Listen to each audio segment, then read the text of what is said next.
A warlord doesn't flinch when death walks behind him, unless a human tells him where to look.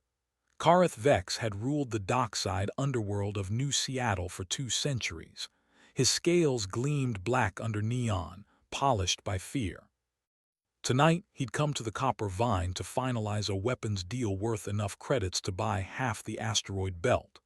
Instead, he found himself staring at a laminated menu and a single handwritten line that made his secondary eyelids flicker. "Your assassin is the one pouring your wine." He lifted his gaze. The sommelier, a Vorton with excellent references and a scar across his left eye, stood 3 feet away, decanter tilted, liquid amber catching the light. Karreth's claws closed around the menu. He turned his head slowly, pupils narrowing to slits. The Vorton's hand trembled, just once. That was enough. Karreth moved.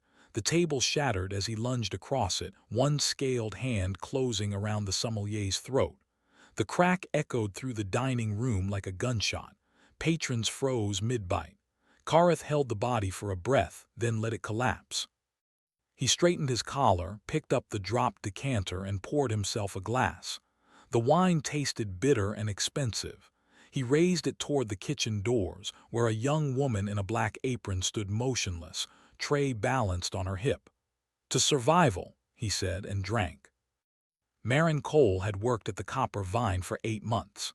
She'd poured water for senators, plated desserts for crime lords, and learned that the trick to surviving the service industry was the same whether you were serving humans or aliens. Never make it personal. Tonight, she'd broken that rule. She watched Karreth Vex drink from across the room, her pulse hammering in her ears.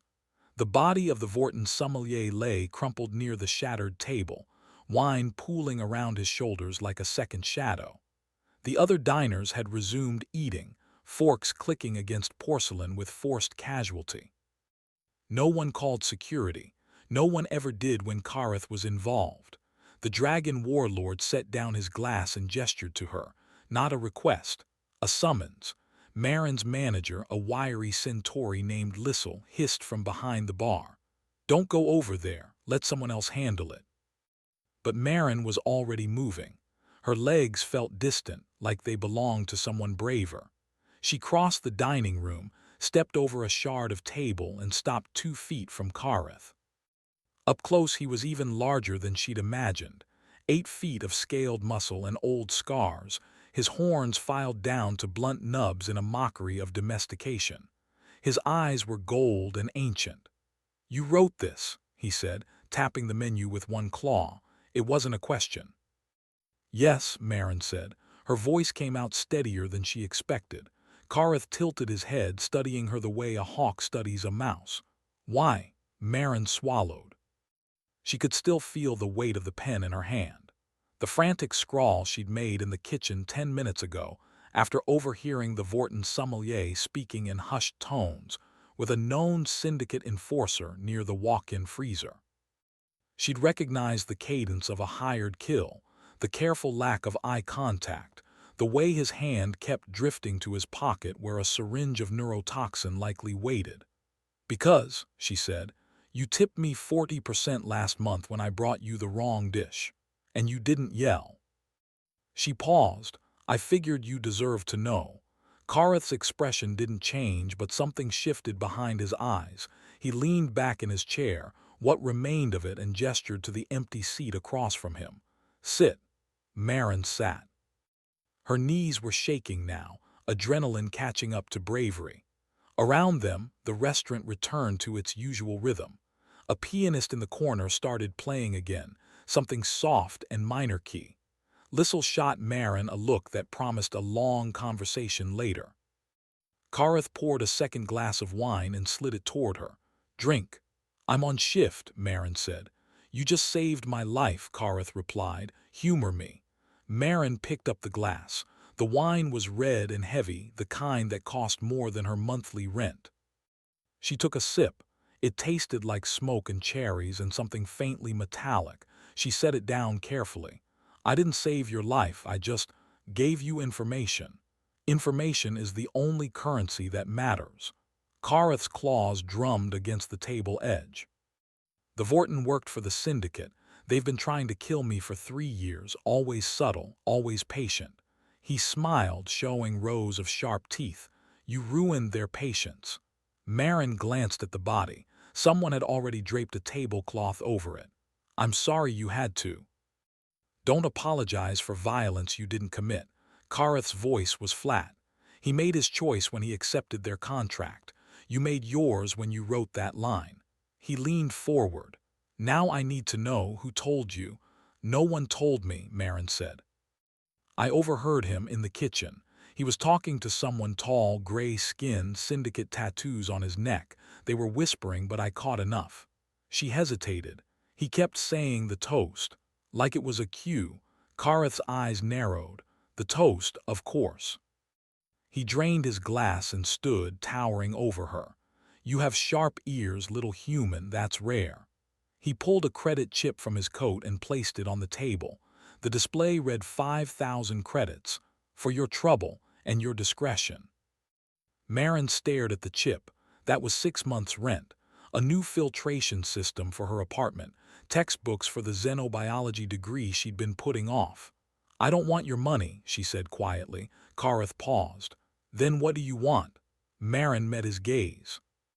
She thought about the Vorton's trembling hand, the careful way Karreth had thanked her, the fact that a warlord had bothered to sit down and share a drink instead of just walking away. I want to know if you're going to kill anyone else tonight. Karreth laughed, a low, rumbling sound that made the glassware rattle. No, he said. Tonight I'm going home. Tomorrow I'm going to find out who hired him.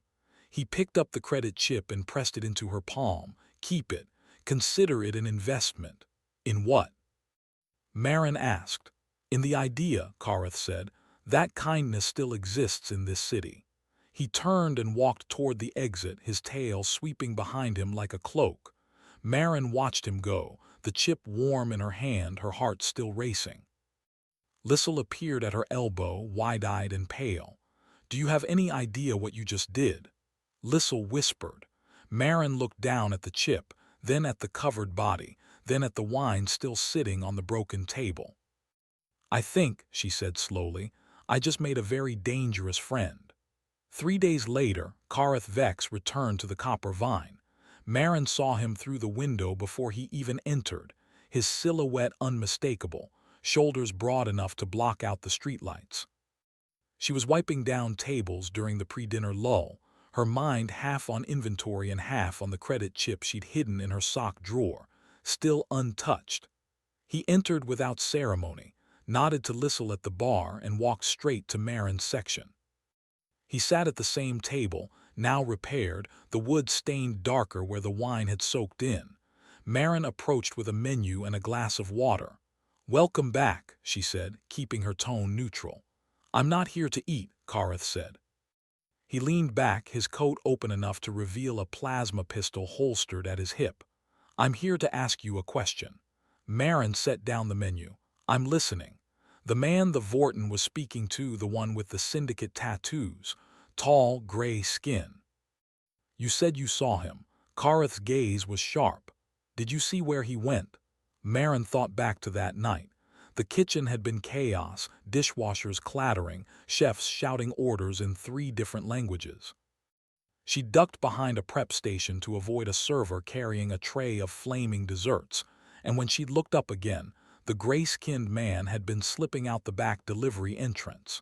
He left through the loading dock, she said, 15 minutes before you arrived. Did he leave alone? Maren hesitated. She remembered something else, a second figure, smaller, hooded, waiting by the dumpsters. They'd exchanged a quick nod before disappearing into the alley. No, she said. There was someone with him, couldn't see their face. Karreth's claws tapped the table. Good, that's good.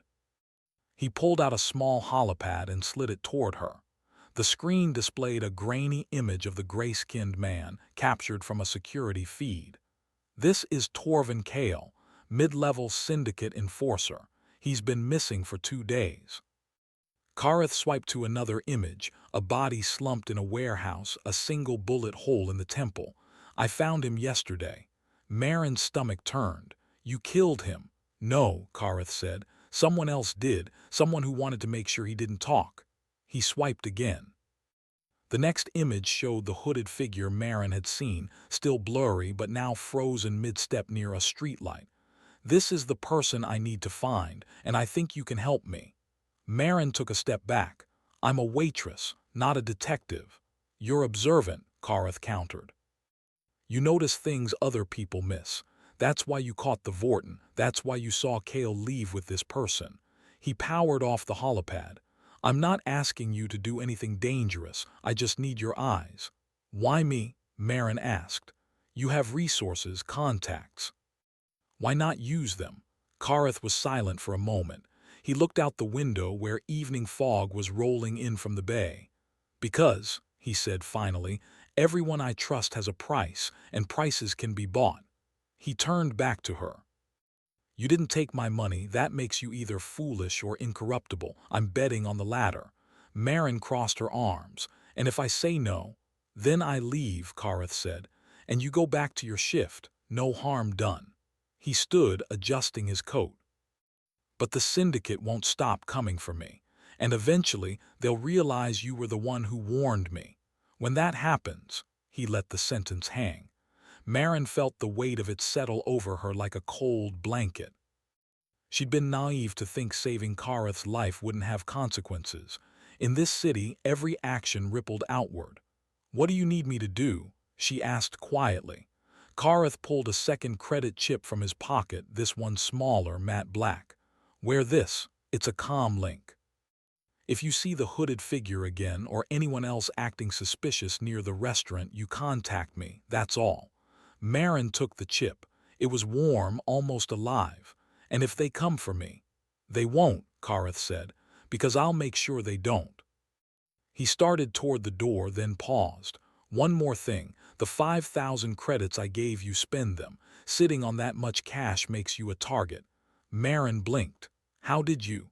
"I know people," Karreth said with a faint smile. "And I know you haven't touched it. Buy something that makes you feel safe. A better lock, a weapon, a ticket out of this city if you want." He pushed open the door, letting in a gust of cold air. "But if you stay smart." He left. Maren stood there, the comm chip heavy in her hand, her reflection distorted in the polished surface. Lissel appeared beside her, arms crossed. "You're in deep now," the manager said. "I know," Maren replied. She pocketed the chip and went back to wiping tables, her mind already racing through possibilities. She thought about the hooded figure, the careful way they'd waited in the shadows. She thought about Karreth's warning, and the fact that he'd bothered to give her one at all. That night, after her shift ended, Maren walked home through the neon-lit streets. She stopped at a pawnshop near her apartment and bought a compact stun baton. Legal, discreet, and powerful enough to drop a human or a centauri. She spent another 100 credits on a biometric door lock. The rest of the 5,000 she deposited into a savings account under a false name. Then she went to bed and didn't sleep. Every shadow outside her window looked like a hooded figure. Every creak of the building sounded like footsteps. She kept the comm chip on her nightstand, its faint blue light pulsing in the dark. Somewhere across the city, Karreth Vex was hunting, and Maren Cole had become part of the hunt. 2 weeks passed. Maren wore the comm chip clipped to her apron every shift, its weight a constant reminder. She watched the restaurant's back entrance like a hawk, memorized the faces of regulars, took note of anyone who lingered too long near the loading dock. Nothing. The hooded figure never reappeared. The syndicate, if they were watching, remained invisible. Then on a Friday night everything changed. It started with a new reservation. Lissel flagged it during the pre-service briefing, her voice tight with worry. "Table 6, party of 4, names listed as Corvin, high priority VIP." She glanced at Maren. "They requested you specifically." Maren's pulse quickened. "They asked for me by name." "By description," Lissel said. "Young human female, brown hair, works the back section. That's you." She leaned closer, lowering her voice. "I don't like it. If you want, I can reassign the table." Maren thought about the comm chip, about Karreth's warning, About the fact that the syndicate moved in patterns, always testing, always patient. "No," she said, "I'll take it." Lissel frowned but didn't argue. "Be careful."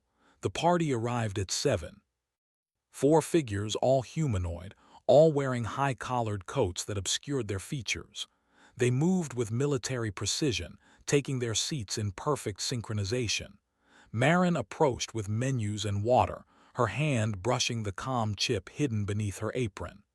"Good evening," she said, forcing a smile. "Can I start you with drinks?" The figure at the head of the table, a woman with sharp cheekbones and silver hair, waved a dismissive hand. "Water is fine. We're here to talk, not eat." Her accent was clipped, corporate. Maren placed her immediately, off-world money, the kind that bought silence and leverage. "Of course," Maren said. "Let me know if you need anything." She turned to leave, but the woman spoke again. "Actually, there is something." She gestured to the empty chair at the table. "Sit." "Join us?" Maren froze. The restaurant hummed around her conversation, clinking glasses, the soft jazz from the corner stage. Lissel was watching from the bar, her face pale. Maren glanced at the other 3 figures. None of them had removed their hoods. "I'm working," Maren said carefully. "I can't." "We insist," the woman said. Her smile didn't reach her eyes. "It's about Karreth Vex." Maren's hand tightened around her notepad. She sat. The woman leaned back, folding her hands on the table. "My name is Saris Corvin. I represent a group of investors interested in maintaining stability in this city. Karreth Vex is destabilizing that balance." She paused, letting the words settle. "We know you warned him about the assassination attempt. We know he's been in contact with you since. We're here to offer you a choice." Maren's mouth went dry. "What kind of choice?" Sarah slid a credit chip across the table, this one platinum, the kind reserved for executive-level transactions. The display read 50,000 credits. "Walk away," Sarah said. "Stop answering his calls. Stop looking for us. Take the money and disappear. Start a new life somewhere quiet. Mars, maybe, Europa." Maren stared at the chip. 50,000 credits was life-changing money. It was a degree, a home, a future. It was also a leash. "And if I don't?" Maren asked. Sarah's smile widened. "Then we assume you've chosen a side, and sides have consequences." She gestured to the hooded figures. "My associates here are very good at their jobs. You won't see them coming. Neither will Vex." Maren felt the calm chip buzz once against her ribs, a silent alert. Karreth was listening. She forced herself to breathe slowly to keep her expression neutral. "How do I know you won't come after me anyway, even if I take the money?" "You don't," Saris admitted. "But I'm a businesswoman, not a sadist. If you're not a threat, you're not worth the expense." She tapped the chip. 30 seconds, decide." Maren looked at the hooded figures. She thought about Karreth's words. Kindness still exists in this city. She thought about the Vorton sommelier, the careful way he'd tilted the wine, the way his hand had trembled when Karreth turned. She thought about the fact that 50,000 credits wouldn't mean anything if she couldn't live with herself.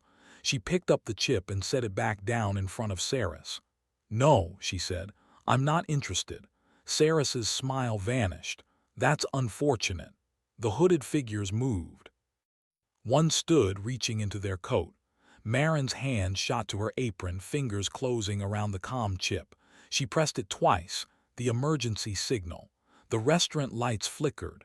Then the front door exploded inward. Karreth Vex entered like a storm. Plasma fire lit up the dining room as his security team swept in behind him, weapons raised.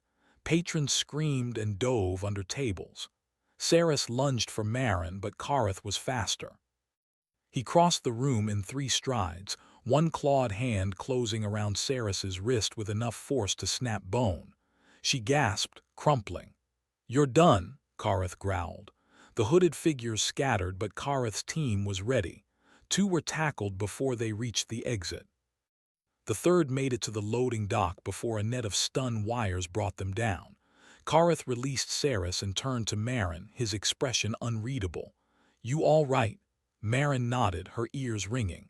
"I'm fine." Karreth looked down at Saris, who was cradling her broken wrist. "You made a mistake tonight," he said quietly. "You came after someone under my protection." Saris spat blood. "You can't protect everyone, Vex." "No," Karreth agreed, "but I can make examples." He gestured to his team. "Take her, the others too. I want names, contacts, and accounts. Everything."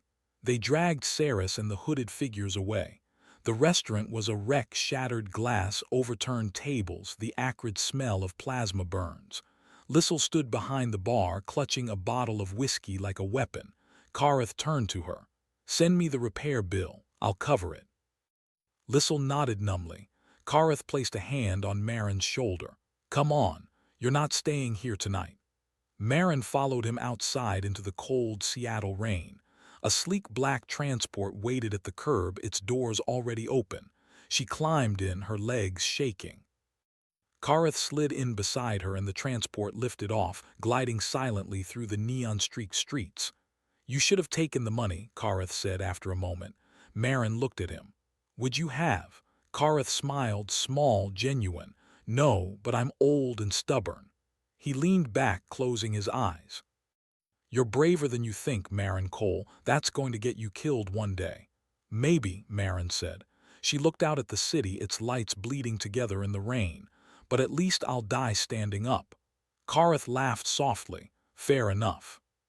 Karreth took Maren to a safe house on the city's edge, a converted warehouse overlooking the bay, its walls reinforced with military-grade plating.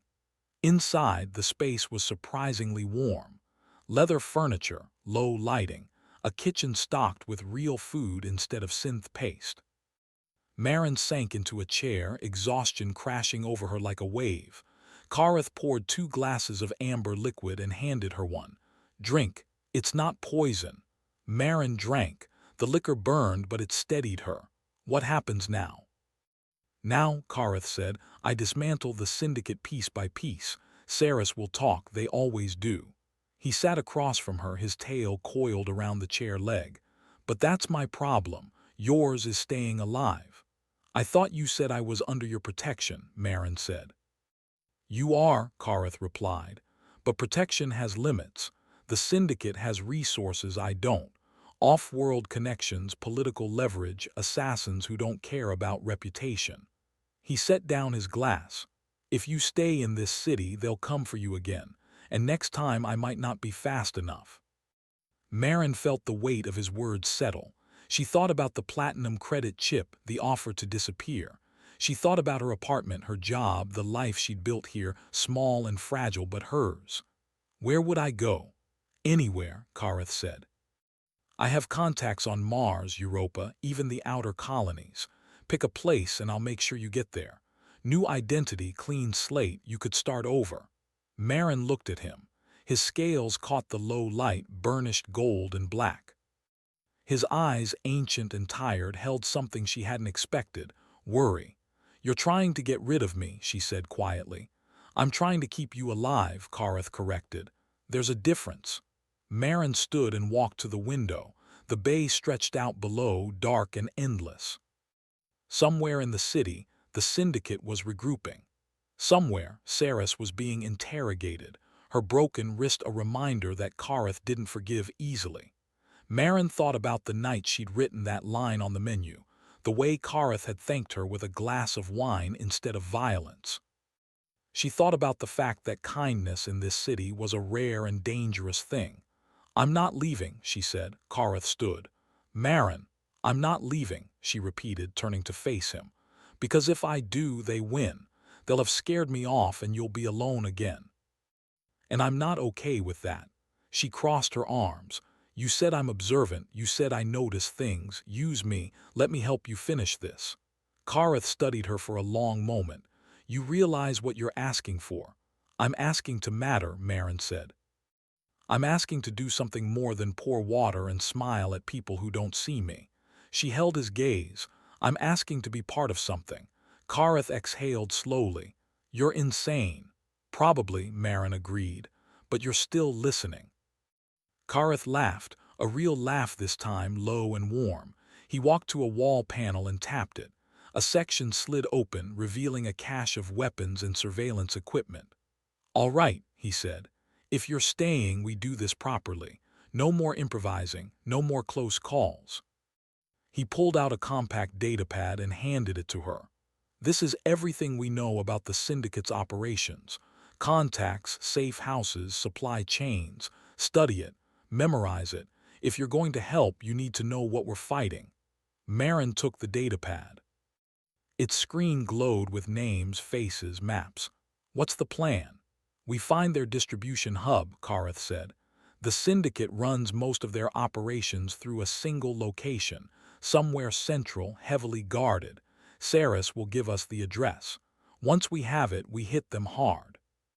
Cut off their supply lines, freeze their accounts, and make sure every enforcer in the city knows what happens when you come after me." "And Saris?" Maren asked. "She'll be tried," Karreth said. "Publicly. The syndicate operates in shadows. Dragging her into the light will fracture their network." He paused, "But that won't stop them entirely. There's always someone willing to take the next contract." Maren looked at the datapad, then back at Karreth. "So we keep fighting." "Yes," Karreth said, "we keep fighting." He poured another drink. "But first you sleep. Tomorrow we plan. The day after we move." Maren nodded. She took the datapad to a side room, a small space with a bed, a desk, and a reinforced door. She lay down, still fully dressed, the datapad open on her lap. Outside, the city hummed. Inside, Maren Cole started planning for a war she'd never asked for but couldn't walk away from. Somewhere in the night, Karreth sat by the window, watching the bay. He thought about the young human who'd handed him a menu with a single line. He thought about the fact that she'd said no to 50,000 credits and yes to survival. He thought about kindness and how rare it had become. And for the first time in decades, Karreth Vex felt something close to hope. The syndicate's distribution hub was a converted shipping terminal on the industrial waterfront, 3 stories of rusted steel and cracked concrete, surrounded by automated security drones and a perimeter fence topped with razor wire. Karreth's intel team had confirmed it 20 hours after Saris broke during interrogation. Now, under the cover of a moonless night, Karreth and Maren stood on a rooftop 2 blocks away, watching the terminal through thermal scopes. 16 guards, Karreth murmured, his voice steady. 4 on the roof, 8 patrolling the perimeter, 4 inside. Standard rotation every 2 hours. He lowered the scope. "We go in at the shift change, 30-second window." Maren adjusted her earpiece, her heart pounding. She'd trained for this, 2 weeks of drills, weapons practice, and tactical briefings. Karreth had been relentless, pushing her until her muscles ached and her mind ran through scenarios in her sleep. But theory was different from reality. She looked at the terminal, its windows dark and lifeless. "What if they're expecting us?" "They are," Karreth said. "But they're expecting me to bring an army. Instead, I'm bringing you." He glanced at her. "Small teams move faster, and you're good at noticing things they'll miss." Maren nodded. She checked her stunner, fully charged, safety off. Karreth had insisted she carry non-lethal weapons. "You're not a soldier," he'd said during training. "You're a scalpel, precise, careful." She'd argued at first, but now she understood. This wasn't about killing. It was about dismantling. Karreth's calm crackled. Team 1 in position. His security lead, a grizzled Vorton named Kess, was stationed at the terminal's east entrance with 3 others. Team 2 ready. Another unit waited at the waterfront docks, ready to cut off any escape routes. "Good," Karreth said. "Hold until my signal." He turned to Maren. "Stay close, stay quiet, and if something goes wrong, you run. Understood?" "Understood," Maren said, though she had no intention of running. They descended the fire escape and moved through the shadows, their footsteps muted by the hum of distant machinery. The perimeter fence was 20 feet high, but Karreth produced a compact plasma cutter from his coat. The metal glowed red, then parted. They slipped through. The guards rotated exactly on schedule. Karreth moved first, his claws silent against concrete. Maren followed, her stunner raised. They reached the side entrance as the old shift filed out, tired and distracted. Karreth disabled the lock with a handheld scrambler, and they slipped inside. The interior was a maze of crates and conveyor belts. Dim emergency lights cast everything in shades of red and amber. Maren scanned the space, her training kicking in. She spotted movement on a catwalk above, two guards, rifles slung over their shoulders, talking in low voices. Karreth saw them too. He gestured for Maren to circle left while he went right. Maren moved, her breath shallow. She reached the base of the catwalk stairs and climbed, each step deliberate. The guards were 15 feet away now, their backs turned. She raised her stunner, aimed, and fired twice. The discharge was near silent, two soft pops. Both guards collapsed. Maren caught one before he hit the railing, lowering him gently. Karreth appeared beside her, nodding approval. Good work. They moved deeper into the terminal. Karreth's target was the central server room, a fortified space on the second floor where the syndicates stored their financial records and supply chain manifests. Maren's job was to provide overwatch, watching for patrols while Karreth cracked the encryption. They reached the server room without incident. Karreth pulled out a portable decryption rig and plugged it into the main console. The screen flickered to life, lines of code scrolling past. 2 minutes, he murmured. Maren kept her eyes on the door, her comm crackled. Movement on the ground floor, Kess said. 4 hostiles heading your way. Maren's pulse spiked. Karreth, I heard, he said, his claws flying over the keyboard. 90 seconds. Maren moved to the door, pressing her back against the wall. She could hear footsteps now, heavy boots on metal grating. She raised her stunner, her hands steady despite the adrenaline. The door slid open. A guard stepped through, rifle raised. Maren fired. He dropped. Another followed. Maren fired again. The third guard spotted her and shouted, raising his weapon. Karreth's plasma pistol roared. The guard fell, smoke rising from his chest. The fourth guard turned to run, but Karreth was already moving. He crossed the room in 2 strides, grabbed the guard by the collar and slammed him into the wall. Who's in charge here? Karreth demanded. The guard gasped, blood trickling from his nose. Voriksen, 3rd floor, Karreth dropped him. Good enough. He turned back to the console. 30 seconds. Maren stood guard, her ears ringing. She could hear more footsteps now, reinforcements converging on their position. Karreth, 10 seconds. The console beeped. Karreth yanked the decryption rig free and pocketed the data chip. Got it, move. They ran. The terminal erupted into chaos, alarms blaring, guards shouting, plasma fire lighting up the corridors.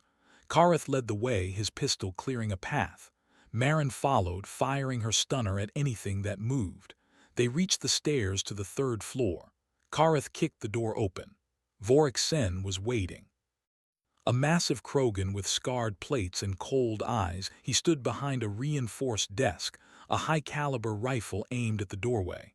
Vex, he said, his voice like grinding stone. I was wondering when you'd show up. Karreth stepped into the room, arms spread. Vorik. Still playing warlord, I see. Vorik smiled. Still playing hero. He glanced at Maren. And you brought a pet, how quaint. Maren's grip tightened on her stunner. Karreth held up a hand. She's not a pet, she's the reason you're finished. He tossed the data chip onto the desk. Everything you've built, accounts, contacts, shipments, it's all there. And in about 3 minutes it'll be in the hands of every law enforcement agency in the system. Vorik's smile faded. You're bluffing. Am I? Karreth's eyes gleamed. You've got one chance. Surrender now and I'll make sure the courts go easy. Fight and I'll bury you under this terminal. Vorik's finger moved to the trigger. Maren didn't think. She fired. The stun bolt hit Vorik's shoulder, disrupting his aim. His shot went wide, shattering a window. Karreth lunged, closing the distance in a heartbeat. His claws raked across Vorik's rifle, tearing it from his grip. They collided, a storm of scales and fury. Maren circled the fight, her stunner raised, looking for an opening. Vorik was strong, but Karreth was faster.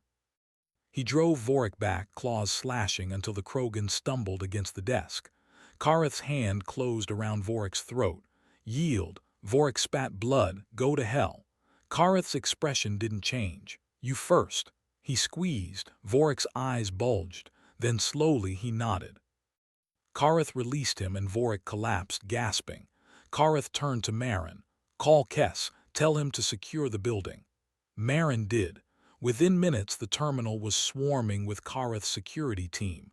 Vorik was dragged away, his hands bound. Karreth and Maren stood in the shattered office, surrounded by broken glass and the smell of scorched metal. You saved my life, Karreth said quietly. Again. Maren holstered her stunner. I'm starting to make a habit of it. Karreth laughed. Good habits to have. He looked out at the city through the broken window, its lights flickering in the distance. It's over. The syndicate is finished. Maren joined him at the window. For now. For now, Karreth agreed. He pulled a flask from his coat and took a long drink, then offered it to Maren. She accepted, the liquor burning warm. Karreth raised the flask. To survival. Maren smiled. To kindness. Karreth's eyes softened. To kindness, he echoed, and they drank together. Two unlikely allies watching the dawn break over a city that had tried to kill them both. 6 months later, the Copper Vine reopened under new ownership. Maren Cole stood behind the bar, a manager's badge pinned to her apron, watching the evening crowd filter in. Karreth had bought the restaurant as a gesture of goodwill. His words, delivered with that dry smile she'd come to recognize. Lissel had taken an early retirement with a generous severance. Now it was Maren's turn. The first reservation of the night arrived, a young couple, nervous and excited, celebrating an anniversary. Maren greeted them with menus and water. As she poured, she caught sight of a familiar figure in the corner booth. Karreth Vex reading a datapad, a glass of red wine untouched at his elbow. Maren walked over. You're going to drink that or just stare at it? Karreth glanced up, smiling, force of habit. He set the datapad aside. How's business? Steady, Maren said. She slid into the seat across from him, something she never would have dared 6 months ago. We've got reservations booked through next month. Turns out people like eating at a place with a reputation. For surviving assassination attempts, Karreth said dryly. Great marketing. Maren laughed. Better than nothing. She leaned back, looking around the restaurant. It felt different now, safer, brighter. The ghosts of that first night had faded. Thank you, she said quietly, for this, for everything. Karreth shook his head. You earned it. You took a risk when you didn't have to. That's rare.